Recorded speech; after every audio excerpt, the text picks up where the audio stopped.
At 59, Scottie Pippen breaks his silence, and what he says shocks the entire basketball world.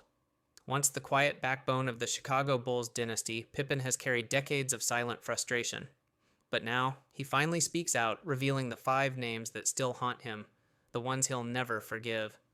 Was it jealousy, betrayal, or wounds that never healed after years under Michael Jordan's shadow? The truth, raw and unfiltered, shows that behind every championship ring lies pain, ego, and broken trust. And now, it's time to face it all. Here are the 5 names Scottie Pippen says he hates the most. 5 stories deeper than anyone ever imagined. Number 5. Charles Barkley. They were once friends, 2 legends bound by respect and mutual admiration. Scottie Pippen and Charles Barkley shared the same courts, the same spotlight, and at times even the same enemies.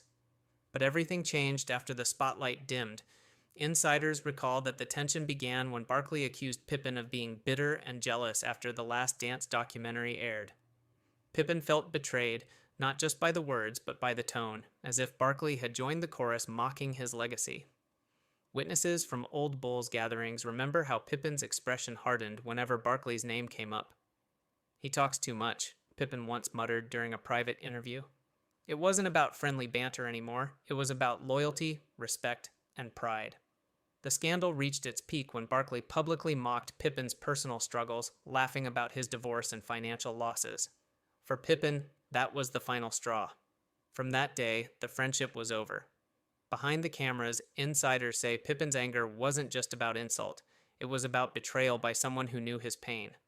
A man he once called brother had turned his pain into a punchline. Number 4. Toni Kukoc. To the public, they were teammates chasing the same dream. But behind the championship banners and ESPN highlights, Scottie Pippen and Toni Kukoc lived through one of the coldest, most silent wars in Chicago Bulls history. From the moment Kukoc arrived, insiders remember the shift in Pippen's eyes. Management adored the young European star, his shooting, his flair, his promise. But for Pippen, who had spent years fighting for recognition and fair pay, Kukoc wasn't just a new teammate, he was a symbol of disrespect. The infamous moment came during the 1994 playoffs, when coach Phil Jackson drew the final play, not for Pippen, the trusted leader in Jordan's absence, but for Kukoc. Witnesses swear they saw Pippen's face turn to stone. He refused to enter the court. It wasn't ego, it was heartbreak. All season long, he had carried the Bulls. At the most crucial moment, they chose someone else. The shot went in. The world cheered, and Pippen's resentment became permanent. Years later, when the topic resurfaced, Kukoc claimed it wasn't personal, but insiders say Pippen never bought that. To him, it was the ultimate betrayal, being erased in the one moment he needed to be believed in. Even now, at 59, whenever Pippen speaks about respect, authority, or trust, those close to him swear he's still talking about that night, and about Toni Kukoc. Number 3. Michael Jordan. This name was inevitable. For decades, Scottie Pippen and Michael Jordan were the perfect illusion, the ultimate duo, the unstoppable force, the dynasty that defined an era. But behind the 6 rings, behind the glory, lies a story soaked in ego, imbalance, and wounds that fame only made deeper. Insiders say the resentment began long before the Last Dance. Pippen carried the defense, the playmaking, the dirty work, yet the world worshipped only Jordan. Producers who worked with the Bulls in the 90s recall how often Pippen's contributions were edited down, trimmed, or erased entirely to make room for the Jordan narrative. But the real fracture came with The Last Dance. Jordan's commentary, dismissive, cold, almost condescending, hit Pippen like a knife. Witnesses say Pippen watched the documentary alone at home, stone-faced, barely moving. When he finally spoke about it, he said Jordan wasn't a good teammate. But privately, insiders claim his anger ran far deeper. Then came the final blow. During a backstage interview, Jordan allegedly laughed when someone mentioned Pippen's contract struggles, saying, "He signed it, not my problem." That comment spread through NBA circles like wildfire. Pippen never forgave him. To this day, people close to Pippen insist that no amount of championships can erase the feeling of being overshadowed, used, and dismissed. At 59, when he lists the names he hates the most, Michael Jordan isn't just on the list, he is the reason the list exists. Number 2, Reggie Miller. If there was ever a rival who knew how to crawl under Scottie Pippen's skin, it was Reggie Miller, the man who weaponized trash talk like no one else in NBA history. Their battles were never just basketball. They were psychological warfare, broadcast live on national television. Insiders who witnessed the Bulls-Pacers rivalry say that Miller targeted Pippen with surgical precision. He didn't just attack the Bulls, he attacked Pippen's pride.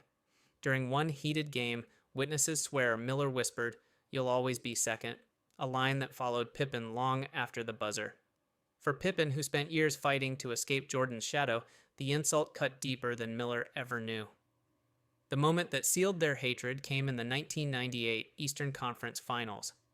Cameras missed it, but staff members reported a confrontation in the tunnel where Miller mocked Pippen's back injury, calling him fragile and overrated.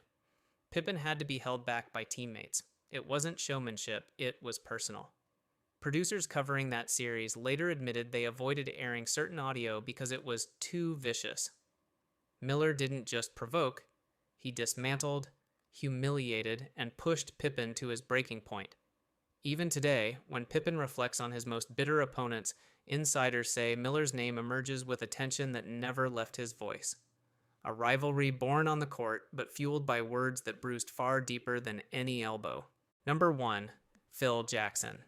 This is the name no one expected, but the one insiders always whispered about.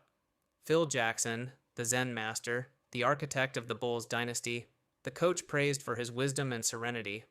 But for Scottie Pippen, behind the calm voice and triangle offense, there was a wound that never healed. Everything traces back to a single moment, the 1994 playoffs.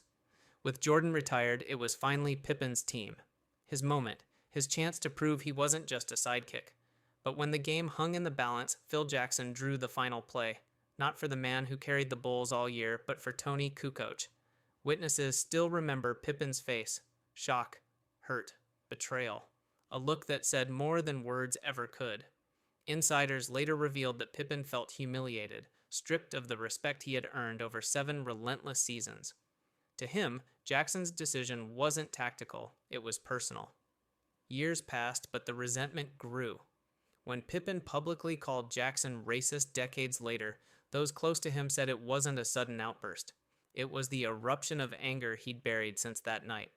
Producers from The Last Dance claimed Pippen refused to refilm certain segments because Phil will never get another minute from me. Behind the championships lies a truth few fans know. Pippen didn't hate Jackson for the play itself. He hated him for choosing that moment, the one moment Pippen needed trust the most, to tell the world he wasn't good enough.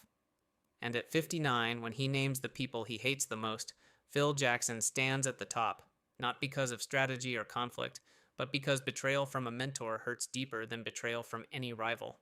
Insiders reveal one final detail that ignites everything. In 1995, Scottie Pippen accidentally overheard Phil Jackson telling the front office, "The Bulls can win without Scottie." That single sentence, quiet but brutal, became the deepest wound of his career, deeper than any clash with Jordan, any taunt from Reggie Miller, or any moment he felt replaced by Toni Kukoc. And now, at 59, when Pippen reveals the 5 names he hates the most, people finally understand. This isn't just a list of rivals, it's a list of scars. Each name marks a moment he felt dismissed, underestimated, or betrayed. By speaking these truths aloud, Pippen is finally confronting the past that shaped him. A past that proves behind every championship glow, there are shadows that never truly disappear.